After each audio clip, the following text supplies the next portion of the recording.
जीवन बीता बड़े वेग से, जीवन बीता बड़े वेग से, द्वार खड़ा शिशु भोलो दया में, द्वार खड़ा शिशु भोलो दया में, मंगल मंदिर खोलो दया में, मंगल मंदिर खोलो, मंगल मंदिर खोलो दया में, मंगल मंदिर खोलो।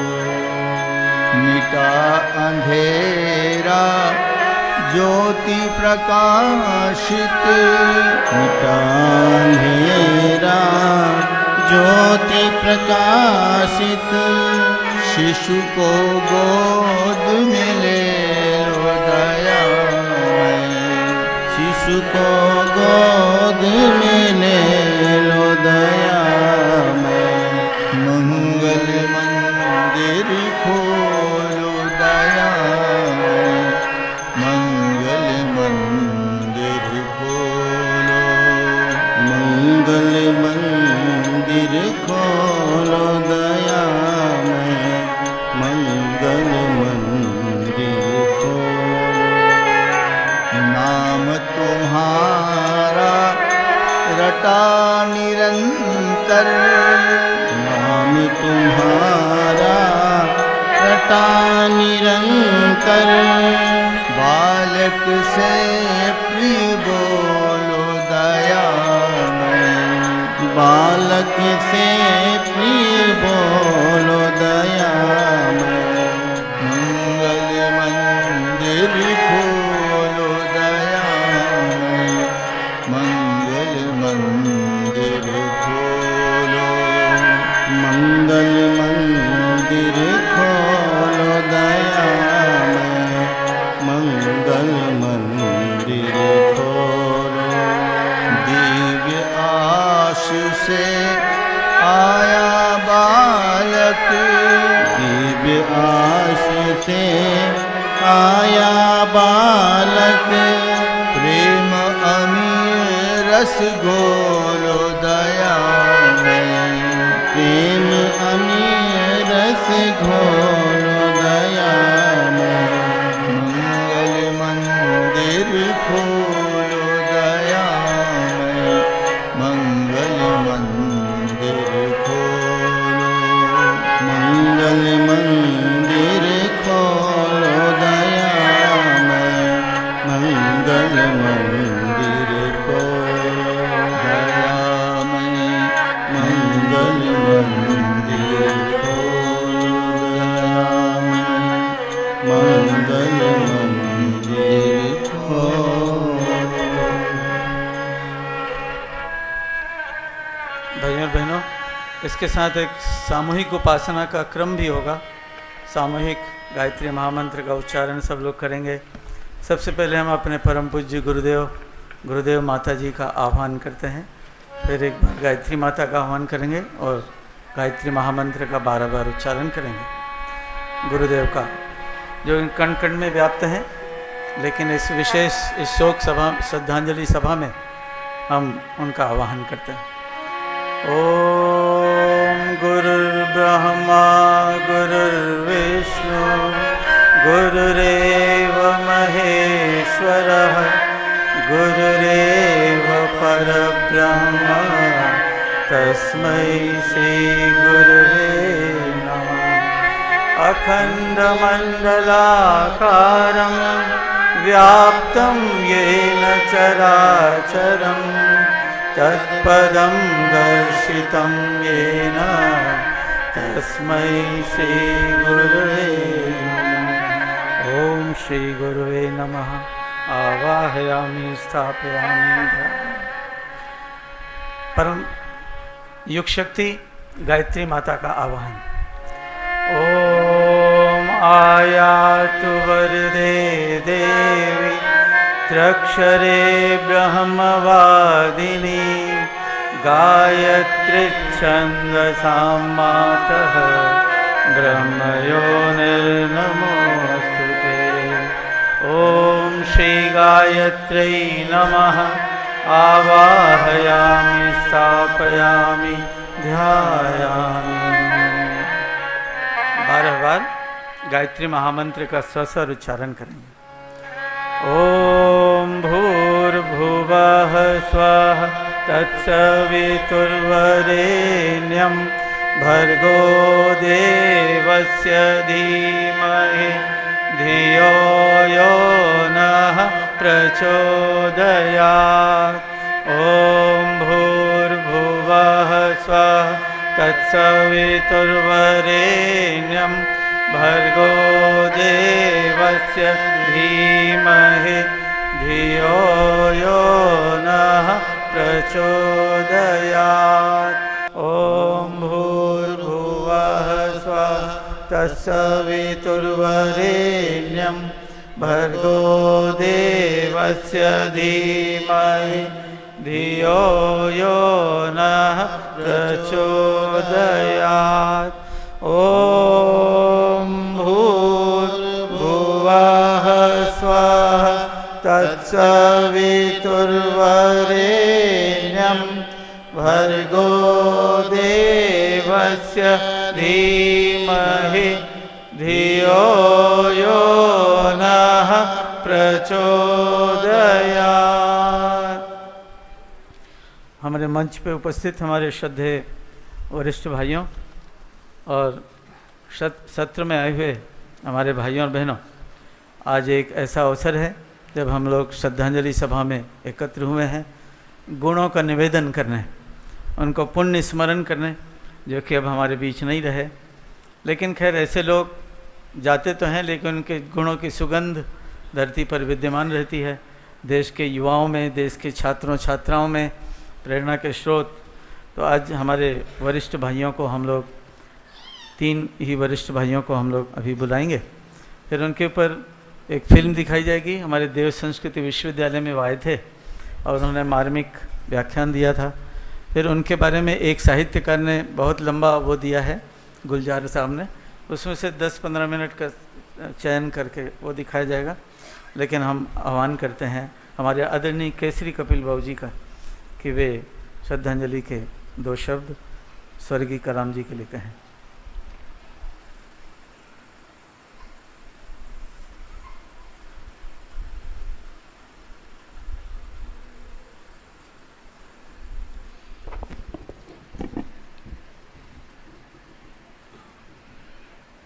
सूक्ष्म रूप से हम सब के बीच उपस्थित परम पूज्य गुरुदेव, वंदनीय माता जी, श्रद्धेय डॉक्टर साहब, मंच पर विराजमान हमारे सभी बड़े छोटे भाइयों, देश के कोने कोने से आए शिवरार्थी बंधुओं, कल इस राष्ट्र ने अपने एक बहुत चमकते सितारे को खो दिया। वो सितारा जिन्हें हम अबुल कलाम आज़ाद जी के नाम से अबुल कलाम साहब के नाम से जानते हैं, हमारे भूतपूर्व राष्ट्रपति भी रहे। जीवन ही एक शिक्षण रहा उनका। व्यक्ति के अंदर में अगर तीव्र लालसा हो, उत्कट जिज्ञासा हो, व्यक्ति के अंदर में पुरुषार्थ और मनोयोग करने की क्षमता हो, तो जीवन की कोई भी कठिनाई आड़े नहीं आती, व्यक्ति अपने लक्ष्य को पा लेता। उसके ज्वलंत उदाहरण हमारे कलाम साहब रहे। सन 31 में तमिलनाडु का जो रामेश्वरम तीर्थ कहलाता है, और वहाँ धनुषकोटी सागर दर्शन के लिए लोग जाते हैं। धनुषकोटी गांव में उनका जन्म हुआ था, मध्यम वर्गीय मुस्लिम परिवार में। अर्थाभाव से परिवार जोतता रहता था। पिताजी का कोई लंबा चौड़ा व्यवसाय नहीं, 2-4 नावें थी जो वहाँ के मछुआरों को दिया करते थे, परिवार उससे चलता था। लेकिन पिता की लगनशीलता ने बालक के हृदय पर बहुत गहरी छाप छोड़ी। बराबर उसका बखान करते रहे हैं। गांव के ही पंचायत के प्राथमिक शाला में दाखिला हुआ। 2 घटनाएं उस समय की सुनिए। उसी पाठशाला में रामेश्वरम मंदिर के पुजारी का बालक भी पढ़ा करता था। शिक्षक ने दोनों को साथ बेंच पर बैठे देखा तो उन्हें डांट करके वहाँ से हटा दिया। पुजारी के बच्चे के साथ कैसे बैठ रहे हो? पीछे बैठा दिया गया। पुजारी का बच्चा घर गया, आज की घटना का पिता के सामने बखान किया। उनकी आंखों में रोष उभरा। कल उनने उस शिक्षक को और इस बालक को और अपने बालक को, तीनों को बुलाया, डांटा, फटकारा। ये भेदभाव कैसे पैदा कर रहे हो बच्चों में धर्म के नाम पर? और उसका इतना प्रभाव पड़ा है कलाम जी के जीवन पर, मानवता प्रेमी हो गए। वसुधैव कुटुंबकम का भाव बराबर उनके हृदय में बना रहा। कोई हिंदू नहीं, कोई मुसलमान नहीं। जानकर खुशी होगी आपको, ब्रह्मचारी रहे। कुरान और गीता ग्रंथ दोनों के ऊपर बराबर कमांड रहा। बड़ी कठिनाई से जीवन की गाड़ी आगे बढ़ी है। 4थे क्लास में जब पहुँचे थे तो वहाँ गणित का शिक्षण लेने के लिए निःशुल्क एक व्यक्ति पढ़ाया करते थे, लेकिन उनने एक शर्त रख दी थी। 4 बजे जग करके नहा धो के जो व्यक्ति भाग के आएगा उसी को पढ़ाएंगे, बिना नहाए व्यक्ति को पढ़ाएंगे नहीं। और 4 बजे भोर में जग के स्नान करके तब जाते थे पढ़ने के लिए, और ये नियम बराबर बरकरार रखा उनने अपने जीवन में। देखिए विकास छोटी छोटी घटनाओं से कैसे आगे बढ़ता है, जीवन की आदत में शुमार होकर और संस्कार बन कर करके। पैसे की तंगी थी, पढ़ने में कठिनाई थी। जब मद्रास टेक्निकल इंस्टीट्यूट में भर्ती लेना था, उस ज़माने की फ़ीस 1000 रुपये की भर्ती फीस थी। पिता श्री जुगाड़ नहीं कर सकते थे, लेकिन बड़ी बहन को इनके टैलेंट पर भरोसा था और उसने अपने आभूषण बेच करके 1000 रुपये इनके एडमिशन के लिए दिया था। कलाम साहब लिखते हैं, मेरी बहन को मुझ पर इतना विश्वास रहा कि मैं इस खर्च को सार्थक कर सकूंगा। उसने मेरे अंदर और प्रेरणा भरी और मैं ज़्यादा मनोयोग से अपनी पढ़ाई में लग गया। और वही युवक जब यहाँ आया था, कहाँ पायलट बनने के लिए देहरादून में इंटरव्यू देने, 8 ही स्थान थे, इनका स्थान 9वां पर आ गया। चुनाव नहीं हो पाया, निराशा हाथ लगी और ऋषिकेश आए गंगा तट पर आत्महत्या करने के उद्देश्य। और वहाँ देखिए कैसे भगवान की प्रेरणा अच्छा व्यक्ति से भेंट करा देती है। अदृश्य शक्तियाँ कैसे व्यक्ति को जीवन देती। स्वामी शिवानंद जी से भेंट हो गई, उनने अपनी दास्ता का बखान किया, लेकिन उनने कहा देखो घबराने की आवश्यकता नहीं।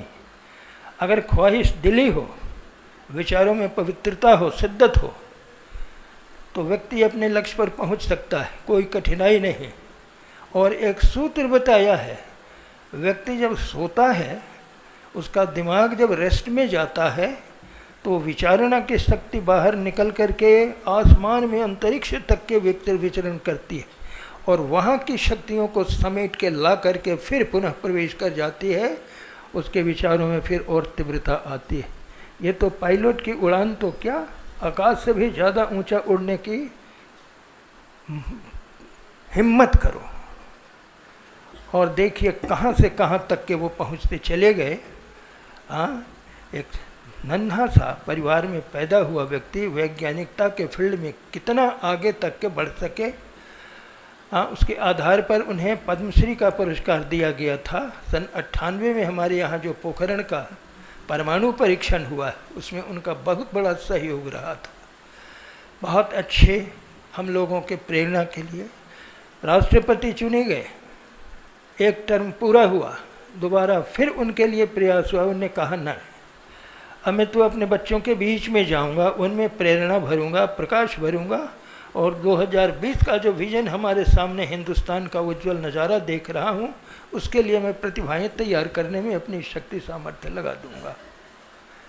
और देखिए गए तो कहाँ गए, मेघालय की राजधानी शिलोंग में IIM के छात्रों के बीच में भाषण देते हुए उनने अपनी जीवन यात्रा समाप्त कर दी। हाँ, अपनी वाणी पूरी कर दी। उस महामानव को हम सब यहाँ श्रद्धांजलि देने के लिए उपस्थित हुए हैं। प्रेरणाप्रद जीवन उनका रहा है। जो भी जिस उम्र में भी व्यक्ति यहाँ विराजमान हो, बैठे हो, हर के लिए प्रेरणा के स्रोत हैं।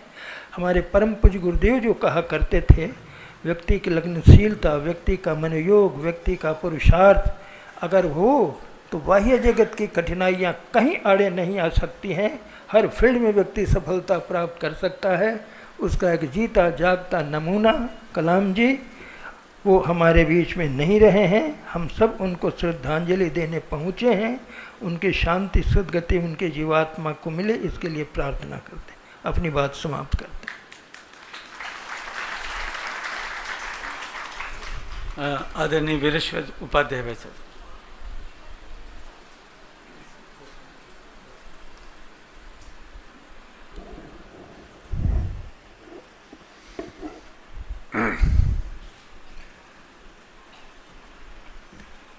गुरुदेव कहा करते थे कि एक बड़ा घान पड़ा है और श्रेष्ठ आत्माओं को विभिन्न क्षेत्रों में भेजा जा रहा है। उन्हीं श्रेष्ठ आत्माओं में से हमारे कलाम साहब थे। बिल्कुल ब्राह्मण का जीवन, जिसमें सादगी भी, प्रतिबद्धता भी और जीवन की सरसता भी। युद्ध की तैयारियों के लिए मिसाइल भी तैयार करते थे तो अपने कमरे में सितार बजा करके माँ सरस्वती का ध्यान भी करते थे। एक ऐसी सहजता उनके जीवन में रही। कुछ बातें याद आती हैं जो हम समझ लें। गुरुदेव ने व्यक्ति निर्माण की बात में एक परिभाषा ये दी है कि जब व्यक्ति किसी पद से शोभा पाता है तो व्यक्ति छोटा है, पद बड़ा है, और जब पद व्यक्ति से शोभा पाता है तो व्यक्ति बड़ा है, पद छोटा है। और कलाम साहब के जीवन में ये बराबर देखा। उन्हें ध्यान ही नहीं दिया अपने काम के अलावा क्या है। और अगर हम सीखें, क्योंकि हम लोग युग सृजन से जुड़े हुए हैं, वो भी सृजनशील थे, उनके कुछ जीवन की ऐसी चीज़ें हैं जो गुरुदेव कहते रहे हैं और वो उनके जीवन में बहुत स्पष्ट दिखाई देती है। आदमी को सफलता मिलती है तो थोड़ी सी सफलता में इतराने लगता है, और ये सफलता से इतराते ही अगले चैलेंज की तरफ वो उतना ध्यान नहीं दे पाता जितना देना चाहिए। कलाम साहब ने अग्निकुरान में लिखा था, मुझे जब भी सफलता मिली है तो मैंने माना कि अगली चुनौती और बड़ी आने वाली है और ये समय मेरी उसकी तैयारी का है, इसलिए मैं अपनी क्षमता को 50% बढ़ाने की कोशिश की है। हर सफलता के बाद हम हर सफलता के बाद अपने यश की कामना करते हैं। उन्होंने हर सफलता के बाद अपनी योग्यता वृद्धि की बात सोची। ये उनके जीवन का सूत्र था और यही गुरुदेव कहते थे, बेटा हर सफलता के बाद एक अगली चुनौती जीवन में आती है, उसकी तैयारी करो। बहुत स्पष्ट। और जब वो भारत रत्न बन गए तो उन्हें प्रधानमंत्री का सलाहकार भी बना दिया गया, लेकिन दिल्ली 1 महीने रुक के वो रुके नहीं। उनके अंदर जैसे चाणक्य का था कि मेरी शोभा तो गुरुकुल में ही है, ये तो मैं किसी को भी सौंप दूंगा। उन्होंने कहा कि मैं और कलाम पैदा करूंगा, मैं यहाँ कहाँ फंसा बैठा रहूँगा। और ये कह करके उन्होंने वहाँ से विनम्रता से अपना वो कर लिया था। और जब राष्ट्रपति बनने की बात कही तो उन्होंने स्वीकार कर लिया था सशर्त कि ठीक है। और वहाँ उन्होंने पहले ऐसे राष्ट्रपति थे जो प्रोटोकॉल से हट करके उन्होंने आत्मीयता का विस्तार किया। जब वो राष्ट्रपति भवन में पहुँचे तो हर ऑफिस में स्वयं गए। देखिए, जब आदमी पद को बड़ा मानता है तो सहजता को भूल जाता है, और सहजता को बड़ा मानता है तो पद फिर उसकी लक्ष्य में बाधक नहीं बनता। जहाँ पर भी होता है आदमी का, तो ये जो एक सहजता का प्रभाव था उनका परम पूज्य गुरुदेव के जीवन में, उनकी जितनी विशेषताएं थीं अनगिनत हैं, लेकिन उनमें सबसे आगे थी उनकी सहजता। उनके पास मिलते ही आदमी उनकी सहजता में भूल जाता था कि ये क्या है, और एक अपना का पनका आ जाता था। वो सहजता भी उनमें देखने को मिली। और एक प्रतिबद्धता उनकी बहुत बड़ी जो थी, वो जो हमको समझना चाहिए कि नई पीढ़ी के विकास के लिए उनके अंदर बहुत ज़्यादा उत्साह था, अत्यंत उत्साह था। कितनी बड़ी बड़ी वैज्ञानिक कॉन्फ्रेंस हो, कितनी बड़ी सरकारी मीटिंग हो, कहीं उन्हें मौका मिलता था तो वो नई पीढ़ी के पास जरूर जाके खड़े हो जाते थे, और उसमें भी बहुत ज़्यादा बिल्कुल अनौपचारिक हो जाते थे। वो डॉक्टर सुधारा आई थी, उन्होंने बताया था जब ये यहाँ देहरादून में आए हैं तो उस समय तिवारी जी मुख्यमंत्री थे, तो उन्होंने एक बात कही, नेहरू जी के समकालीन थे, उन्होंने कहा बच्चों के साथ इतना प्यार कहते थे तो लोग चाचा नेहरू कहते थे, तो आपको क्या मैं काका कलाम कहूँ? तो उन्होंने मुस्करा करके से हिलाया। तो वही उन्होंने कहा काका कलाम से मिल करके आए हैं। तो एक उनकी सहज जब वो बात आई, वो बच्चे थे बैठे थे, उनका जो राष्ट्रपति का ढंग होता है, दूर दूर बैरिकेटिंग में सुरक्षाकर्मी खड़े हैं, जब बच्चों से बात आई तो बोले हाँ बच्चों बातचीत शुरू करना है, इतना अंतर तुम्हें अच्छा लग रहा है क्या? Do you feel easy in this distance? अब बच्चे इधर उधर देखें, मैं तुमसे पूछ रहा हूँ, अब शिक्षकों की तरफ देखें, क्यों तुम्हें दूरी अच्छी लग रही कि निकट आना अच्छा लगेगा? उन्होंने कहा निकट। तो हु चेक्स यू, रोकता कौन है? और बच्चों ने देखा वो सब आकर के सहजता से, काका कलाम है तो कलाम है। और उनसे वो बच्चों से कहते थे विजनरी बनो, एक लंबी, तो अपने भारत में कहते स्वप्न, कहते हैं स्वप्न देखो, तो तुम बेटा स्वप्न देखो, अच्छे अच्छे स्वप्न देखो। किसी ने उनसे पूछ दिया, कलाम साहब आप सपने देखने की बात कहते हैं, मतलब हम काम करते से सो जाएं और सपने देखें? कलाम साहब का जवाब, मैं उस स्वप्न की बात नहीं कहता जो सोते में देखा जाता है, मैं उस स्वप्न की बात करता हूं जो सोना हराम कर देता है। ऐसा स्वप्न, एक लक्ष्य ऊंचा जो आदमी को सोना भुला दे, आराम भुला दे, एक ऐसी प्रतिबद्धता लक्ष्य के प्रति गुरुदेव ने भी हम लोगों को दिया है। सप्त महाव्रत में पहले लक्ष्य और चिंतन, अगर लक्ष्य हमारा सही और चिंतन स्पष्ट है तो कोई भी धारा हमको डिगा नहीं सकती। मैं आपको उदाहरण देता हूँ, लोग कहते हैं ये शरीर की स्वाभाविक क्रिया हैं, ये तो आकर्षित करती हैं, आहार निद्रा भय मैथुनम च, प्रभावित करती ही हैं, ब्रह्मचारी रहे। उनसे तो किसी ने इस बारे में पूछा नहीं कि आपको इसने परेशान किया क्या कभी, लेकिन शायद नहीं किया होगा। ये प्रश्न किया था ऋषि दयानंद से किसी ने, उन्हें क्यों साहब ये तो आप जब जवान हुए तो ये तो स्वाभाविक धारा उठती है। उन्हें थोड़ा ध्यान से अपने जीवन को देखा, बोले हाँ तुम ठीक कहते हो, लेकिन उधर ध्यान देने के पास मेरे पास समय नहीं था। I had no time to read. मैं अपने लक्ष्य में जब जगह हुआ हूँ तो ये भी चीज़ें फिर पीछे हो जाती हैं। वो जितनी ऊर्जा है वहाँ लग जाती है, तो वो ऊर्जा इधर उधर जाएगी काय को? वो तो ऊर्जा की एक धारा है। ऐसे ही डॉक्टर कलाम साहब राष्ट्रपति थे और एक सुपरसैनिक जेट्स उसमें उनके किया, तो उन्हें जो यहाँ शोध चल रहा था उसमें भारतीय, वहाँ बाहर के यंत्र लगते हैं सुपरसोनिक जेट्स में, भारतीय यंत्र लगाए गए थे। उन्होंने कहा मैं भी देखना चाहता हूँ वो ठीक से काम कर रहे हैं कि नहीं। तो उनको ले गए, तो वहाँ जेट में देखना किया, उड़ान भी भरी। सुपरसोनिक जेट में अच्छों का हौसला वो होता है। उतर के आए तो पत्रकारों ने पूछा, साहब इस 80 साल की आयु में आप उस सुपरसोनिक जेट में गए, आपको भय नहीं लगा? तो उन्होंने फिर सोचा जैसे ऋषि दयानंद सोचा था, वो शायद तुम ठीक कहते हो, लेकिन मैं तो शुरू से अपने इंडिजीनियस इंस्ट्रूमेंट में इतना एकाग्र था कि भय को अनुभव करने का मुझे फुर्सत ही नहीं थी। मैं भय को अनुभव कहाँ का, मेरी तो सारी जो अटेंशन था वो तो अपने इंजीनियस इंस्ट्रूमेंट के वर्किंग में लगा हुआ था। तो जो मनुष्य की चेतना पूरी शिद्दत से, पूरी निष्ठा से कहीं लग जाती है तो अन्य चीज़ें सहज हो जाती हैं। उनके जीवन के ये थोड़े से मैंने छोटे से वो कही हैं कि अगर आदमी बैठा है कुछ विशेषताओं के आधार पर है, उनकी हम विशेषताओं को देखें, उनकी चर्चा करें, उसके लिए वो सराहना करें।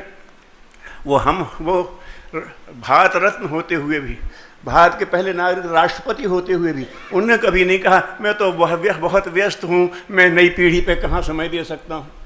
हम लोग कहते हैं, क्षमा करिएगा, हम अपने छोटे छोटे काम में लगे हुए कहते हैं। बार बार गुरुदेव कहते हैं बेटे संपर्क करो, नई पीढ़ी पे जाओ, नए लोगों का निर्माण करो। हम कहते हैं हम जरा व्यस्त हैं। वो नहीं व्यस्त थे, उनकी प्रतिबद्धता सही थी, हमारी प्रतिबद्धता में कमी है। हम उनसे सीखना चाहिए। युग निर्माण के हर सूत्र के लिए हमारी ऐसी ही प्रतिबद्धता हो। और हमारे कलाम साहब को सलाम करते हुए हम यही चाहते हैं, वो तो अपनी गति स्वयं बनाएंगे, लेकिन उनके स्मरण से हमारी भी गति बन जाए, ऐसी भावना करते हुए सबको नमस्कार। श्रद्धेय डायरेक्टर साहब।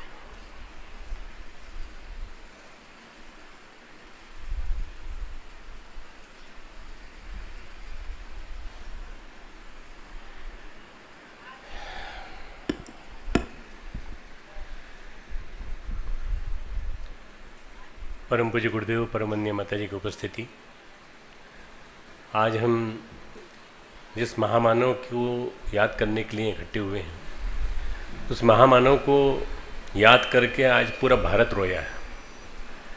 कल शाम को जब से समाचार मिला है तब से लेके अब तक लगातार शोक संदेश आ रहे हैं, हर वर्ग से आ रहे हैं। हर वर्ग ये कह रहा है कि ऐसा आम आदमियों में से उभर के आने वाला ऐसा महान सपूत भारत का पहले कभी नहीं आया। वास्तव में मित्रों, उन्होंने नीचे से उठ कर के ऊपर उठ कर के अपनी लोकप्रियता बनाई। आदरणीय कपिल जी भाई साहब ने बड़े विस्तार से उनका प्रारंभिक जीवन क्रम बताया। एक बात आपको याद कराना चाहता हूँ कि वो अखबार ट्रेन में डाल करके उन्होंने जो पैसे मिले उससे उन्होंने अपनी पढ़ाई के पैसे इकट्ठे किए। आप कल्पना कीजिए कि जिसका प्रारंभिक बचपन बहुत मध्यम वर्ग नहीं कह सकते, बहुत निम्न मध्यम वर्ग थे, और वहाँ से उठ कर के उन्होंने अपने आप को चेन्नई मद्रास के इंजीनियरिंग कॉलेज से टेक्निकल एजुकेशन ली अपनी बहन के द्वारा दी गई मदद के द्वारा। और उसके बाद वो उनका जो सपना था कि भारत को अंतरिक्ष में पहुंचाना है, इसीलिए उनको मिसाइल मैन कहा जाता है। मिसाइल मैन इसलिए कहा जाता है कि मिसाइल्स जितनी भी आविष्कार हुई हैं ये सारी की सारी उन्हीं के द्वारा हुई हैं। सारी मिसाइलों का जितना भी प्रारंभिक जो वो है बिगनिंग है, वो सारे के सारे सूत्र जो हैं वो कलाम साहब के द्वारा बनाए गए। कलाम साहब सही अर्थों में ब्राह्मण थे, सही अर्थों में जाति से मत सोचिएगा, धर्म से मत सोचिएगा। वे एक सच्चे मुसलमान भी थे और सच्चे हिंदुस्तानी भी थे और सच्चे ब्राह्मण भी थे। ब्राह्मण वो होता है जो ब्राह्मणोचित जीवन जीता है, सादगी भरा जीवन जीता है।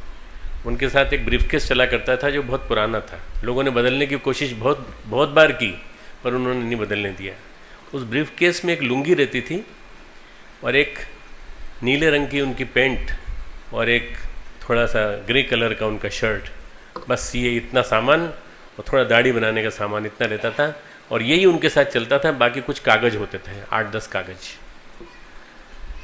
और वो आदमी दिल्ली आता है, दिल्ली आकर के सचिवालय में बैठता है, DRDO का इंचार्ज बन जाता है।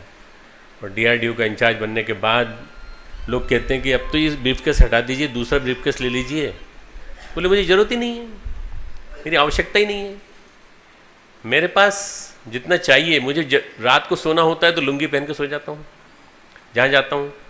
अगले दिन के लिए सुबह के लिए कपड़े पहन लेता हूँ, धो देता हूँ तो वो धुल करके प्रेस हो जाते हैं, शाम तक अगले दिन फिर काम आ जाते हैं।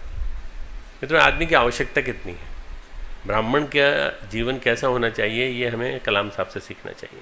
वास्तव में सही अर्थ में कलाम साहब DRDO के एक एक कर्मचारी से घर जा के मिलते थे और रहते। और आपको मालूम होगा, शायद मालूम नहीं होगा, राष्ट्रपति बनने तक और DRDO के लिए जो आवास बने हुए हैं उन्हीं में रहते थे।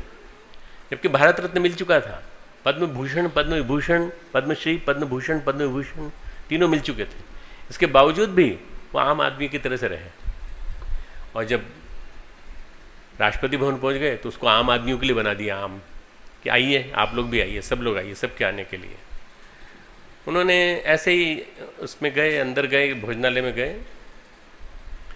तो उन्होंने देखा कि वो अंग्रेज़ों के ज़माने के पगड़ीधारी वो भोजन परोस रहे हैं और बिल्कुल वैसा के वैसा ही ताम झाम है पूरा। तो उन्होंने कभी बदलो इन सबको भारी हिंदुस्तानी कपड़े पहनाओ, और सबको साफ़ा पहनवाया। साफ़ा पहनाने के साथ साथ उन्होंने खाना बनाने की पद्धति बदलवाई। उन्होंने खाना बनाने की पद्धति ये होगी, और आपको मालूम होगा कि आजीवन शाकाहारी रहे वो। शाकाहार उन्होंने जीवन भर अपनाया और औरों को भी प्रेरित किया कि शाकाहारी करना चाहिए और कुछ नहीं करना चाहिए। मांस नहीं बनता था राष्ट्रपति भवन में। अगर कोई विदेशी मेहमान आता था तो उसके लिए अलग व्यवस्था थी, और वो भोजनालय उनका, उस भोजनालय में कभी मांस नहीं पका। मित्रों, ऐसा ब्राह्मण और ऐसा हिंदू कहाँ मिलेगा आपको? आज के हिंदू और आज के ब्राह्मण गाय कटवाते हैं और मांस परोसवाते हैं। ऐसे में हमारे लिए कलाम साहब एक उदाहरण है, वास्तव में एक उदाहरण। मेरा उनसे 3 बार मिलना हुआ। पहली बार मैं जीजी को साथ लेके गया था आमंत्रण देने के लिए, कन्वोकेशन के लिए, राष्ट्रपति भवन में। राष्ट्रपति भवन में जो लोग मुझे ले जा रहे थे, हम दोनों को ले जा रहे थे, वो ले जा करके उन्होंने कोने में कमरे में ले जाके खड़ा कर दिया। अब हम चारों तरफ देखें तो हमें कहीं दिखाई नहीं पड़ेंगे कहाँ हैं, क्योंकि वो व्यक्ति चला गया, उसने सोचा कि देख लिया होगा उन्होंने। हम ढूंढ रहे, इतने छोटे से थे, हाइट छोटी थी उनकी, तो हमको दिखाई नहीं पड़े क्योंकि वो कुर्सी में बैठे हुए थे और थोड़ी हल्की सी नींद आ गई थी उनको, तो पीछे खिसक गए थे कुर्सी में। फिर इतने में जीजी बोली, वो सामने बैठे दिख रहे हैं, वो तो नहीं है। मैंने कहा हाँ वही है वही है वही है। फिर हम वहाँ गए, उनके पास जाके सामने बैठे, तो उन्होंने तुरंत अपने सामने डायरी देखी, उन्होंने कहा आइए डॉक्टर पंड्या, आइए मिसेस पंड्या, बैठिए। बातचीत की, फिर बोले मैं क्षमा मांगता हूँ, मेरे चाहने वाले मुझे पंजाब में ले गए, हेलीकॉप्टर भटक गया और रात के सुबह 3:30 बजे सुबह मैं लौटा हूँ और आपसे सुबह 9 बजे मिल रहा हूँ, नींद आ गई मुझे, झपकी आ गई, मुझे माफ़ करना आप। देखिए राष्ट्रपति इस तरह का आदमी माफ़ी मांग रहा है कि देखिए मैं, आपने मुझे सोते हुए देख लिया, आपने मुझे झपकी लेते हुए देख लिया, तो ये मेरी गलती है और आपको मैं स्वागत नहीं कर पाया। हमने फिर अपनी बात बताई, सारी बात बताई, समझाई पूरी, और उसके बाद आमंत्रण दिया, उन्होंने आमंत्रण स्वीकार कर लिया। दूसरी मुलाकात दीक्षांत समारोह में हुई, बहुत विस्तार से बात हुई। जब ऊपर बैठे मंच पे तो उनसे बातचीत हुई, और जो उन्होंने लेक्चर आप सुनेंगे अभी उनका दीक्षांत समारोह वाला, उन्होंने एक जो मैंने दिया की जानकारी उनको दी थी अपने लेक्चर में, अपने भाषण में, उस डिवाइन इंडिया यूथ एसोसिएशन के साथ जुड़ने की अपनी अभिलाषा व्यक्त की। उन्होंने कहा मैं चाहता हूँ कि युवा आंदोलन जो आप चला रहे हैं इसके साथ मैं जुड़ूँ और इस दिया को आप गति दीजिए। 2006 की नवंबर की अखंड ज्योति में आर्टिकल आया था, उसके बाद से फिर हमने दिया को गति दी, और आज दिया के करीब 1.5-2 लाख सदस्य पूरे देश में हैं। और उसका कारण मैं मानता हूँ माननीय कलाम साहब को, जिन्होंने इसका संस्थापक बनने का काम स्वीकार किया। दूसरी मुलाकात। तीसरी मुलाकात में मिलने गया उनसे, राष्ट्रपति पद से मुक्त हो चुके थे, और मैं उनके उस आवास में, जिस आवास में उनको अलॉट किया गया था, उसमें मिलने गया। वही बड़ा सादगी भरा मकान, 4 कमरे टोटल बस, केवल किसी अतिथि के लिए कोई जगह नहीं। जिसको जाना है अतिथि गृह में जाए, अतिथि गृह के लिए व्यवस्था वो स्वयं करवाते थे, और जो भी मिलने के लिए आता था उसके मिलने के लिए बड़ी सुंदर सी व्यवस्था, कहीं कोई फॉर्मेलिटी नहीं, कुछ नहीं, पहले से अपॉइंटमेंट और उसके बाद फिर मिलना। हमारे यहाँ तमिलनाडु के एक सज्जन हैं मुरलीधरन जी, डॉक्टर मुरलीधरन, उन्होंने उन्हीं के विभाग में काम किया DRDO में। वो मुझे ले गए थे, उन्होंने उनसे बातचीत की थी और उन्होंने मुलाकात करने की बात की थी। तो उन्होंने कहा अच्छा डॉक्टर प्रणव पंड्या आ रहे हैं, मैं उनसे बात करूँगा, मिलूँगा मैं। करीब हम लोग 1.25 घंटे हम लोगों ने बातचीत की, और 1.25 घंटे बातचीत में उन्होंने एक बात जो बार बार कही कि डॉक्टर साहब आप बार बार जो बात करते हो वो इसकी बात करते हो कि कॉलेजेस बनना चाहिए और युवा शक्ति में ये ऊर्जा आनी चाहिए, बहुत अच्छी बात है, पर आप क्यों नहीं 5वीं, चौथी 5वीं के बच्चों पे ध्यान दें। इन्हीं के अंदर ऊर्जा है, इन्हीं का प्लायबल माइंड है, इन्हीं का मस्तिष्क ऐसा है जिसके अंदर कुछ संस्कार जा सकते हैं। आप इन्हीं क्यों नहीं पकड़ते? मैं तो इन्हीं को पकड़ता हूँ, और मैं इन्हीं से कहता हूँ सपने देखना चालू करो, अभी से सपने देखना चालू करो। और मैं इन्हीं को मानता हूँ कि ये भविष्य भारत के, भावी भारत के 2020, उनकी किताब है विज़न 2020, उसमें उन्होंने लिखा है कि मेरे लिए यही भविष्य के नागरिक हैं भारत के। तो मैंने कहा आपकी बात को ध्यान में रखूँगा। ये करीब 2009 की या 2010 की बात होगी। उसके बाद हमने बाल संस्कार शाला मूवमेंट को गति दी, बाल संस्कार शाला मूवमेंट को गति दी। जब उनसे बातचीत हुई उसके बाद यहाँ आकर परामर्श किया भाई साहब से, सब लोगों से। और बाल संस्कार शाला का परिणाम ये है मित्रों कि आज 1.25 लाख बाल संस्कार शालाएँ शांति कुंज के द्वारा चलती हैं पूरे देश में, और भारत में ही नहीं विदेश में चालू हो गई हैं। विदेश में लगभग अभी 30-35 हज़ार बाल संस्कार शालाएँ चलती हैं, जहाँ पर केवल 5 साल से 3-4 साल से लेकर के और 10 साल 12 साल तक के बच्चों को संस्कार दिए जाते हैं। अपनी भारतीय संस्कृति के बारे में बताया जाता है, गायत्री और यज्ञ के बारे में बताया जाता है। मित्रों मुझे मालूम नहीं कि कलाम साहब ने कितने यज्ञ किए, मुझे मालूम नहीं कलाम साहब ने कितनी गायत्री जपी, मुझे मालूम नहीं कलाम साहब ने कितने अनुष्ठान किए, पर उन्होंने जीवन जो जिया वो जीवन बहुत कम लोग जीते हैं। गीता में उनके बारे में आया है, ऐसे लोगों के बारे में आया है, यद्यथा चरति श्रेष्ठ तत्व देवेत्तर जना। जैसे जैसे श्रेष्ठ व्यक्ति जीते हैं लोग उसी अनुसार जीते हैं। ते यत् प्रमाणम कुरते लोकः तदनुवर्तते, वो जिस प्रकार करते हैं लोग उनका अनुकरण करते हैं। मित्रों मिसाइल मैन हमारे माननीय श्री अब्दुल कलाम साहब जो कल हमारे बीच नहीं रहे, लेक्चर देते देते चले गए। इसको कहते हैं महान गति।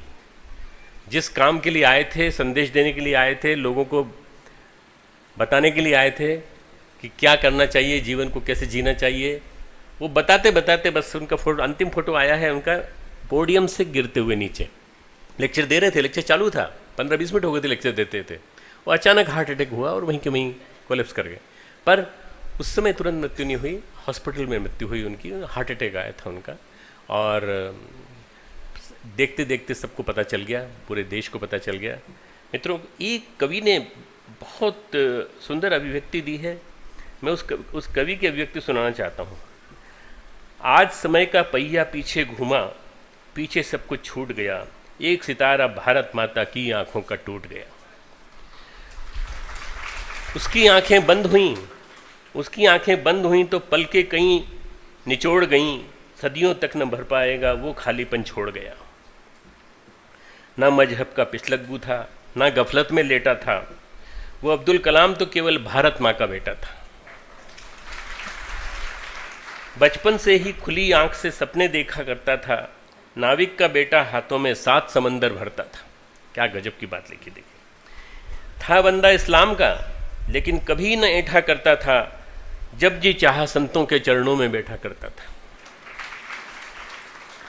एक हाथ में गीता, उसने एक हाथ में कुरान ली, एक हाथ में गीता, उसने एक हाथ में कुरान रखा, लेकिन इन दोनों से ऊपर पहले हिंदुस्तान रखा। कितनी बड़ी बात है, हिंदुस्तान को सबसे पहले प्रायोरिटी दी उसने।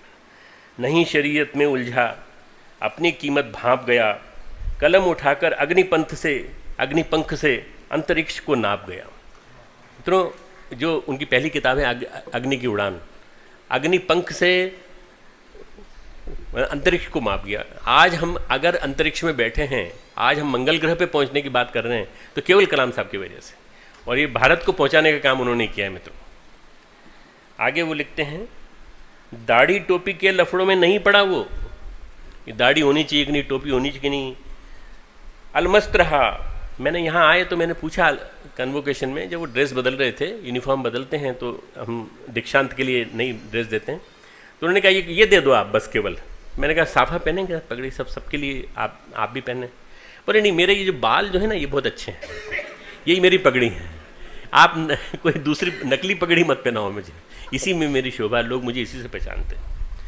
उन्होंने कहा कि दाढ़ी टोपी के लफड़ों में नहीं पड़ा, अलमस्त रहा, वो तो केवल मिसाइलों के निर्माणों में व्यस्त रहा, केवल जीवन भर मिसाइलों के निर्माण में। मर्द मुजाहिद था असली, हर बंधन उसने तोड़ा था, अमेरिका को ठेंगा देखकर एटम बम को फोड़ा था। मोमिन का बेटा भारत की पूरी पहरेदारी था, ओवैसी दाऊद 100 अफजल गुरुओं पर भारी था। ओवैसी दाऊद 100 अफजल गुरुओं पर भारी। ये वो मुस्लिम हैं जो लोग आतंकवाद का समर्थन करते हैं। आकर्षक व्यक्तित्व सूरत थे, बच्चों के दीवाने थे, इस चाचा के आगे चाचा नेहरू बहुत पुराने थे।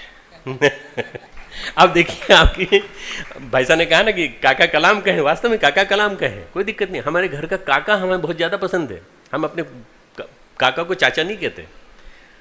चाचा नेहरू तो मुझे बहुत सौभाग्य मिला है कि 6-7 साल की उम्र में मेरे स्कूल में आए थे नेहरू जी, तो मेरे को वो सौभाग्य मिला है। जब मैं 4-5 साल का था तब मेरे को उन्होंने अपने यहाँ से निकाल के फूल दिया था, मैंने वो फूल हाथ में लिया था। अब उस ज़माने में कैमरा वैमरा तो होते नहीं थे जिससे कि फ़ोटो लिया जा सके, तो वो फूल मेरे लिए मेमोरी बना रहा। आखिरी दिन तक, काफ़ी दिनों तक, जब तक मैं स्कूल में रहा तब तक मैंने स्मरण की शक्ति के रूप में रखा। पर ये कहते हैं, हमारे कवि कहते हैं, इस चाचा के आगे चाचा नेहरू बहुत पुराने थे। माथे पर लटकी जुल्फ़ों ने पावन अर्थ निकाल दिया। उनकी जो जुल्फ़ें जो थी इस तरह से लटकी हुई थी, माथे पर लटकी जुल्फ़ों ने पावन अर्थ निकाल दिया। यूँ लगता था भारत माँ ने आंचल सर पर डाल दिया। वाह, बहुत सुंदर। गौरव है, गौरव है, गौरव को भी गौरव है तुम पर, गौरव को गौरव है तुम पर, फ़क्र लिए हूँ सीने में, जीना तो बस जीना है, अब्दुल कलाम सा जीना है। जीना है तो उनके जैसा जीना है। माना भी लास्ट है, माना अब भी इस भारत में कायम गजनी बाबर हैं, अभी भी इस भारत में गजनी और बाबर कायम हैं, अभी मौजूद हैं। लेकिन ऐसे मोमिन पर, मोमिन उसको कहा जाता है जो मुस्लिम धर्म को मानता है, मोमिन पर 100 हिंदू न्योछावर हैं। ऐसे ही मुस्लिम धर्म की इबादत करने वाले पर 100 हिंदू ने उछावर है। खूब खूब मंगल कामनाएं। चाचा कलाम को, मामा काका कलाम को खूब खूब श्रद्धांजलि। और हम सब मिलजुल करके प्रयास करें, प्रार्थना करें कि हम में से अनेक कलाम पैदा हों और हम पूरे भारत का नाम पूरे विश्व में ऊंचा करें।